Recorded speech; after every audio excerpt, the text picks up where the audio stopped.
Hello, my name's Clive Ayling. I'm going to tell you what I know about the carbon footprint of the industrial inkjet industry. I've got a few slides to give some context that relate to the evidence for anthropomorphic climate change. But first of all, before I get going, I want to tell you a story why I think it's relevant to you and to me. I want to introduce you to this gentleman here, Edward Colston. You can tell from his painting that he lived a while ago. Actually, it was around the turn of the 17th and 18th centuries. He was, as far as I can tell, a very good businessman, a very successful businessman, the kind of person which I guess we all aim to be. I'm the managing director of Meteor Inkjet Limited, and we hope all to be regarded as he was. He was a highly generous person with his successes and with his money, and over the years he gave a lot of it away. They named houses after him, concert halls after him. They even put up a statue for him in a very public space in his home city of Bristol in England. However, that statue was thrown into the local river in 2020 by a crowd of protesters, protesting at how he'd made his money. The people who did this, they were captured. You can see there's a picture of it. There was lots of evidence. So the police managed to find them. They arrested them. They put them up on trial for vandalism. And they stood trial, and earlier this year, 2022, they were all found not guilty by a jury who, as far as we can tell, the argument was going that they did the right thing in throwing the statue down because it shouldn't have been put up in the first place. It was outrageous that a man who enriched himself at the expense of the third world would have a statue. Now, the claim of the carbon industry, the carbon dioxide industry and the greenhouse gas industry is that we're doing the same thing. We also are enriching ourselves by using fossil fuels at the expense of poorer people in the third world. So all those ambitions we may have to be a great person, a generous person, someone who succeeds in industry, we need to think carefully about that, whether that's actually going to last the trial of time, and history will look back at us well or badly. Now, what is the case, perhaps, that there is an argument that we should be doing something here, and why why not someone else in your company? Why not someone else in a different company? Well, there are. What I'm going to argue is I put forward already a moral case for us to be involved, and that means it is you, not just someone else. It's true that our accounts department already does something in this area. They already have to report, and depending how big the company is, that could be in some detail or some little detail. So maybe they do something in the company accounts once a year. It's also true that our marketing and PR departments probably love this area. They like a nice photograph of some cuddly animal to go on that annual report. But it's not just about that if it's a moral issue, is it? The other one is, what happens if you're in a small company? Now, Meteor Inkjet Limited is a fairly small company. We're not a big print company, but I still believe that it's relevant to each one of us, no matter how small the department you're in, whether your department is accounts or PR or not, because this kind of activity is a moral one that everyone involved in every type of company needs to be involved. And to be frank, the challenge is so big that unless everyone's involved, it won't make a great deal of difference for any one of us to be. So, before I get too deep into it, I have a quick quiz for you. If this wasn't an online conference, I would be quizzing you, maybe hands up or something, but as it's an online conference and you can't respond, I'll just run through the answers for you. This is a picture of the Earth, by the way, taken from on the Apollo 8 mission of 1968. And one of the first times you realised the Earth didn't look so big from such a big distance. But on this little Earth, we've been trying to do something about our climate change for a while. So, you might have heard of the IPCC, which is the Intergovernmental Panel on Climate Change. That's the people who, first of all, set up the science, if you like, to try and work out what's going on. They're part of the United Nations, or under that banner, and they perform a lot of peer group reviews of all the scientific reports. And I'll be showing you some of the evidence in a minute. They're the scientists who say what they think is going on and try and work out the models of it. The UNFCCC, you may hear me mention it one more time in this talk, is the Framework Convention on Climate Change, and you would have guessed correctly, the UN stands for United Nations. Now that's the promise that all the countries in the UN made, or all the ones that signed up to the UNFCCC did, some decades ago that we would do something about this, that we would mitigate it and try to prevent it from going on and going on. And you'll see why in just a second, why that was needed. And then you've probably heard of COP26 or COP27. COP26 is the Conference of Parties. The 26th is one every year. COP27 will be this year, in which all those who signed up to the UNFCCC get together and talk about the things they've actually done. So that's the overall, if you like, environment that we're working in. And some of that comes through in legislation. If you just do what is required of you, that's great. But I'm talking here about a moral issue. You need to go beyond that. You need to think about your involvement. And that's where I will be giving this talk to explain whether I think the industrial inkjet world is on the side of the angels or the devils in this issue, so that we can know whether our statutes will be respected or not in future. So what's the challenge? We've got an awful lot of hot summers going on. They won't all be hot. Remember, we're talking about climate rather than any individual year, but there have been an awful lot of hot summers. In Europe, we reckon we're already 1.1 to 1.14 degrees warmer than before the recent industrial period. Now, overall worldwide, it's around 1 degree centigrade warmer. Now, that doesn't sound like a great deal, but remember, we've all seen what's happened in Pakistan recently this month. If we had a hand in that, then we are all responsible at enriching ourselves at their expense. So here are a few graphs I found. There are going to be a few. You have to pay attention quite quickly because they change in scale and what they're showing. This is a graph of time on the bottom. This is the year Anno Domini, so year 2000 is roughly where we are on the right. And the industrial period, if you like, is the right-hand side here. And this is a graph of temperature measurements, as far as the scientists can work out, going back in time for the last 1,000 years or just over. And you can see that there was a general downward drift over that time, followed by a rapid rise as human population started using fossil fuels, and we grew in number. So what's caused that? Would it have happened without mankind? Well, let's go back 160 times as many years as that. So now this graph is from now on the right hand side. It goes back to 160,000 years ago. So it's 160 times larger the scale. And on that scale, the bit I showed you in the last graph is actually a little bit of fairly stable temperature on the right hand side. And the shifts have been enormous. But of course, remember, there weren't humans around in that time. I don't know if that means we can exist or can't. But also, there was actually such a long time of change that those ups and downs were actually very, very gentle in comparison with what's happened recently. What we need is not worry about how much it's changed, but how quickly it's changing. That's the little bit on the last graph. So there's this scientific theory come up that what's causing this is carbon dioxide and other greenhouse gases. It's a bit like putting a jumper on in the office. Your insulation when you put your jumper on changes instantly, but it might take you a little while to overheat and decide you need to take it off again. But here we've got a long-term, very slow mapping, and the carbon dioxide maps to what happens at the temperature. Very recently, it shot up as if we've suddenly put this warm jumper on. Now, the temperature hasn't shot up yet. It's shooting up very gently, and that's because it's taking a while for it to come through. And this, by the way, is where carbon dioxide would be if we didn't do any of these mitigations, as far as we can tell. So we're about 419 parts per million now, and it would shoot up to around 800 parts if we carried on using fossil fuels as quickly as we are now. Whether that would come through as an enormous peak in temperature would take some time, of course, because it's so sudden. But nonetheless, we're trying to avoid that.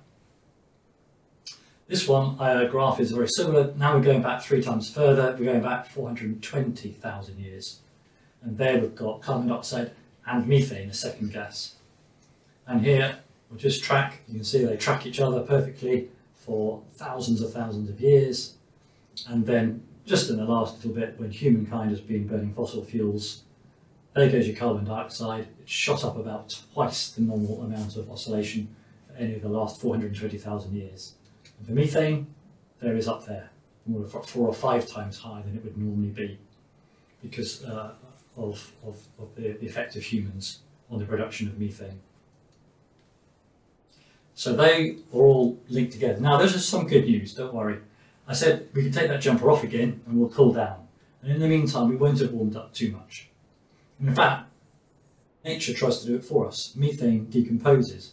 In fact, in 10 years, it will fade away again. So if we stop putting it out, it will fade away.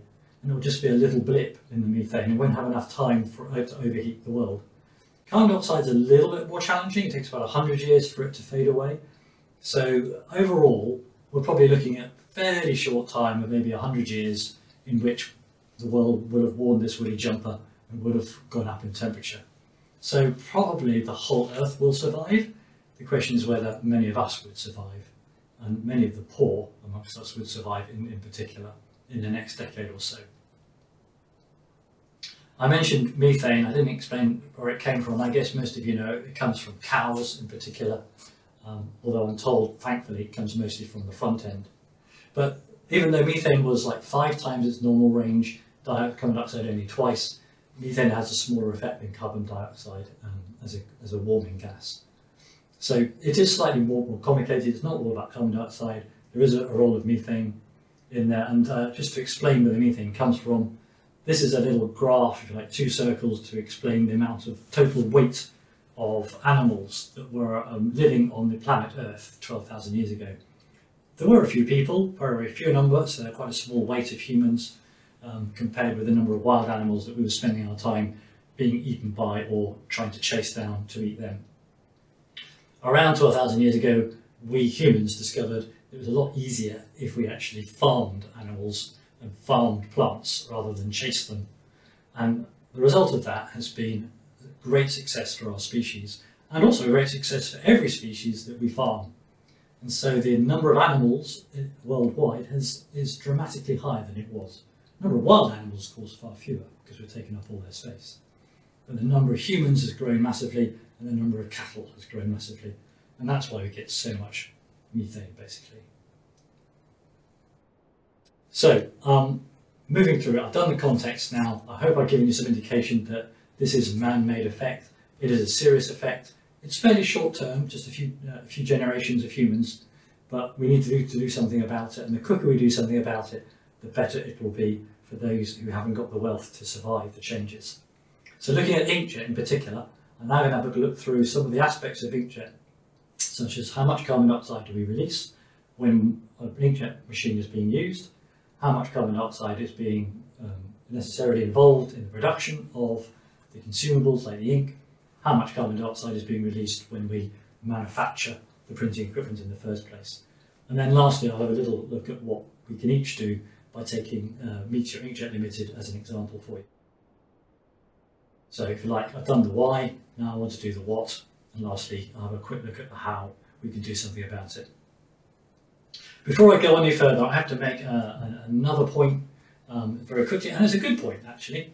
The thing is that I'm going to be using energy as a proxy for what carbon footprint is. And that is a very rough proxy. In fact, it depends where your energy comes from. If your energy comes from hydroelectricity, and apart from the cement to build the dam, there's very little carbon dioxide being produced in that. Likewise, nuclear is very low production of carbon dioxide, where if you go for coal or oil, it can be quite high. So country by country, the ratio of how that power is being created varies. And you see this little map of Europe here. Some countries are dark because they produce a lot of carbon dioxide for every kilowatt or every kilojoule of energy, and others like Sweden have got a lot of hydroelectricity in them. France has got a lot of nuclear. For the purposes of all the calculations I've done at the moment, I've assumed that everyone is living in good old UK, which is about middle of the range for Europe. So it does depend a little bit as to where you're based, and none of the numbers I've put here are anything more than illustrative, if you like, of carbon dioxide. The good news, as I say, is as each country changes its power sources to renewables, actually the point of my talk becomes less and less valid, and we become better and better as an industry at not polluting. So probably this is only a challenge for the next few decades. In other words, the rest of my career and the rest of yours. I know it's really challenging to pay attention during an online talk, so if you've got this far, well done. I thought I'd give you the answers now, and then I'll go through the rest of the talk to explain where I've come from. So a quick answer now, in case you're not going to last the rest of it. Ink manufacturing, as far as I can tell, is by far the biggest carbon footprint of the industrial inkjet industry. The amount of carbon dioxide produced in making the ink, which we dispense, is an order of magnitude larger. So this is a scale, these are numbers I told you, they're illustrative, hopefully they're all fairly balanced, even if the actual number is wrong. But it's an order of magnitude higher on a log scale than the next one, which is the amount of power used in using an industrial inkjet printing equipment. And I'll explain the real area where that is the worst as well in a minute. And then much lower than that, the least of those three, is the carbon footprint used in manufacturing the equipment in the first place. So, okay, I'll just run through why I think that now in the next few slides. So, starting with running an inkjet printer, by which I'll start off with the actual process of inkjet as a technology. And the actual process of inkjet I'm going to define as being when we take unprinted media and we print on it using electrical power to separate very small amounts of ink from a bulk store and put them down in all the right places to create a pattern. So, very basic definition. How much energy does it take to do that? How much energy does it take to take a big bulk of it, liquid, tear little bits out of it and put them all in the right places? Well, that energy to do that task is actually used by the Meteor Electronics Board. We supply it to the printhead, or we actually use it ourselves in creating the fire pulses. So I've actually got hands-on, if you like, numbers to work with this, and unfortunately it's still complicated. It depends upon the size of the drop, the speed at which you're firing, many, many different things. Nonetheless, I could come up with some numbers, and I did. So I've come up with some numbers, about 32 milligrams carbon dioxide equivalent for every square metre. That number could well be wrong, but it gives a starting point, and I compare that against the numbers I'm going to come across in the next stages as I look at more and more of the industrial inkjet industry. What I'm going to jump on now is that was 32 millijoules, and now I'm going to jump up to grams of carbon dioxide instead of milligrams of carbon dioxide equivalent. I'm talking now about ink fixing. So once you've got the liquid in the right place, you're then going to turn it back into a solid. Now some inks are UV curing, and a UV curing lamp gets hot, so you know it's using power. And if you run through some of the specs of UV lamps, you can come up with some idea of how much power that is, and it's a good deal more than was ever used in the inkjet itself in the first place.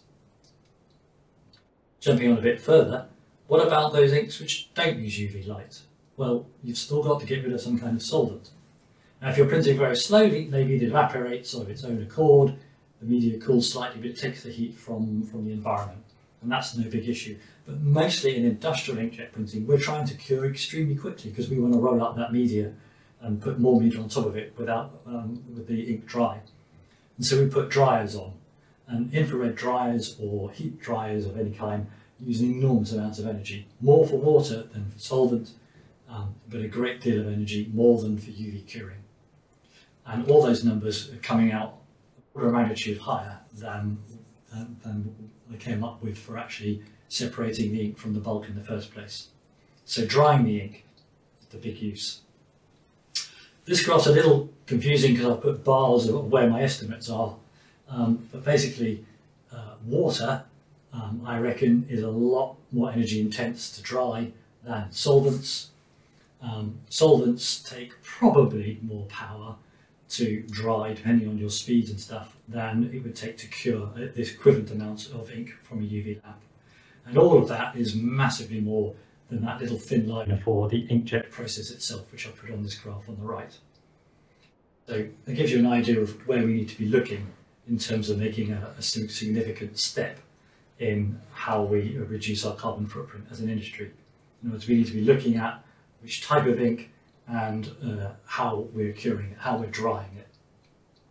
Okay, I have overlooked all sorts of things that there are in a machine. I've overlooked media, movement, overlooked cutters and folders and whatever else you want to put in it though. All those motors put together, as far as I can tell, won't add up to as much as the process of drying itself. So I did an estimate based on all sorts of hypothetical numbers. I came up with a number, But as you can see here, I couldn't get it as big as the issue of drying on its own. So drying, curing, whatever you want to call it, of the ink is still the dominant issue that we've got to deal with. So how would you minimise that? It's pretty hard. I mean, you could say, well, let's use UV cure because that's better from the point of drying, but you've also got to think about how you make the ink as well. So that's a possibility, but you could try doing that. You could also look at how you direct the heat to it. You could direct heat, say with an infrared, that heats up the ink more than the media, which would make it more efficient. Use of strong colours is a well-known thing. If you use strong colours, you use less ink because you use one drop of a strong colour instead of 2 drops of a light colour. You try and use less water, and some people are working on more viscous inks to see if that is possible with inkjet. But there are limitations. The more viscous the ink, the slower it is to break off in it from a jet, and you don't get the same inkjet performance overall. And you could try using smaller drops spread out instead of one big drop, in the idea that maybe that would, make it easier to dry. And to some extent, there is a theory out there that maybe you can get some saving that way as well. You can get the same colour with less ink. So that's a possible one. But in general, it is pretty challenging. But I leave that for people to work out. As you know, this is the challenge. How do you cure that ink? How do you dry it? Moving quickly on to the look at the creation, see how big that is compared with the amount of power used in its lifetime. So look at the challenge of creation. I went outside of the industry to see what I could find out. I came across the company that makes computer mice, Logitech, as a leader, and went to some of their webinars. And I'll quickly run through what they've done to give an idea of the challenge of this. They have gone into this in a big way. They've actually put a label in each of their products to say how much carbon dioxide has been used in the creation of that device, or actually in its lifetime as well, but it uses so little while it's being used. And they break it down into scope 1, scope 2, and also scope 3, sometimes known as tier 1, tier 2, and tier 3. So on scope 1 is how much energy you use yourself, like the fuel in your company car. Scope 2 is how much energy is being used in your energy supplier, for example, your electricity supplier. And scope 3 is the same thing for each one of your suppliers, all the way back to the point where they're getting the crude oil out of the ground or the metal from a mine. Very challenging to work out scope 3, but Logitech claimed that they've done it. In fact, they claimed that they looked at the carbon used in transporting those materials around, the carbon used transporting the finished goods to the shops, this carbon used in distribution and selling, and the carbon used in disposal. A phenomenally big job, and great for them to do it. And they come up with a number in the end to put on their product. So each one of those products is now got a number. You could, in theory, make a choice as to which mouse you wanted, based on how little or how much carbon dioxide had been released in the production of that mouse, or would be likely to be used in its lifetime. So that's the challenge. Could we do that with industrial inkjet equipment? And the answer is, well, probably not. It's far too hard. So without much more than that to give me a guide as to what to do, I've tried to run through as many numbers as I can find. I reckon the Meteor Electronics, which is what I would most work on, is about 5 kilograms of carbon dioxide for every printhead that we produce. Printhead's probably a little bit heavier, a bit harder to make. I'm guessing it could be twice as much. But after that, there's a great deal that goes on in the procurement of each of the different products, none of which are carbon labelled. It's very hard to work out the total. Maybe a tonne, I'm guessing. A tonne of carbon dioxide, maybe 2, depending on the size of the machine. To give you a comparison, a car, people have done more works on cars because it's a bigger industry. And small cars are about 6 tonnes, big cars are about 35 tonnes. Certainly at the 35 tonne area, the Land Rover Discovery, that's more carbon dioxide than even the Land Rover is likely to produce by burning diesel in its whole life. So when it comes to a new car, best you don't have one, basically, because you're going to produce so much carbon dioxide when you buy it. However, if you do get one, obviously having one that doesn't use fossil fuel will maybe halve its carbon footprint over its lifetime. So in comparison, however, a car is only used for an hour or 2 a day. An industrial inkjet machine hopefully is in use 8 hours a day, 16 hours a day, maybe even 24 hours a day. So a much higher amount of energy is being, in its lifetime, is going through the use of the machine or its consumables, and in the case of a car, most of which just sit around in the car park. How much ink is used in one head? Quick guess, multiplied by the numbers you'll see in the next slide, about 2 tons for every print head. So that means, actually, this is where I go on the next step, we want to look at how much the carbon dioxide is being produced when we create ink in the first place, because that dominates, and the amount of ink is going to weigh a lot more than the actual machine over its lifetime. So with help from friends from the inkjet industry, 1 litre of inkjet ink, this is what I've come up with from what they've told me, is about its own weight, or a bit more than its own weight in carbon dioxide equivalent to manufacture. And also, of course, you've got to dry it. Now, I've done some numbers on the drying. If I work through those, it's not quite as much, but yeah, maybe a quarter as much to dry it. Look at conventional ink. I haven't got any numbers for this one at all, but I do know that the pigments are not ground so much. So it's probably less than a kilogram. I do know that it's more viscid.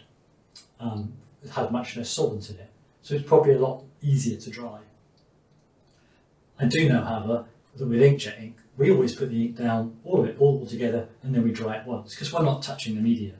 But with conventional ink, you have to dry it after each colour, because you're touching the media each time you put down another colour. So it has to be dried repeatedly through that printing process. So overall, I'm not entirely sure which has got the lower carbon footprint, a conventional printed litho, flexo, offset, or an inkjet product.